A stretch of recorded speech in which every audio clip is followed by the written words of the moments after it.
Welcome to the Windows Computer and Technology channel, and this is the quick look at the latest build of Windows 11 Dev channel.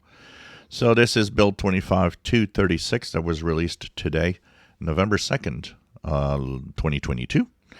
And, well, as usual, not a lot of things. The Windows Insider program, I think, for a lot of enthusiasts has become a little boring. But we're moving forward, and this is going to be a continuation of what's happening. The install went well. The usual less than an hour install from the download, when I click download and install to the installed phase, and then restart when it's ready to go. And of course, this is a typical install. Seems to have went well. One question that comes to mind that I get regularly, a lot of people are wondering why we have to, kind of set up certain things again.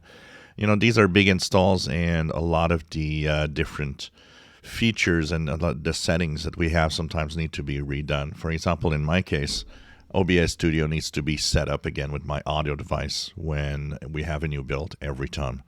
It's part of, the install phase of these new builds, which is a bigger install than, just a small cumulative update in general.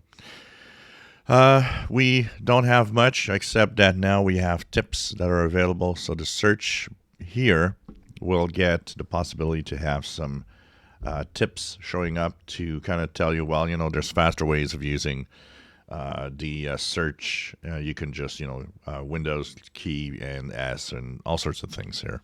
So they're trying to have people use search. Apparently it's underused, and so this is rolling out for insiders in the US only, mostly.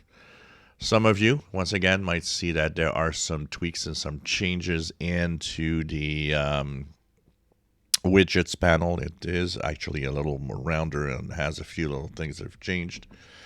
But, there's still the same look for me, pretty much, except for a little bit of a kind of a redesign look. And glass, that, transparent effect, pretty nice on it. Some of you might have the expansion possible to full screen, and all sorts of things like that appear also at the same time. So it is something to look at. For the rest, bug fixes mostly, narrator, system tray, taskbar. There's a lot of fixes going on through here around the build, but really nothing much. It seems to be stable, seems to work well. So this seems to be pretty good in general for now.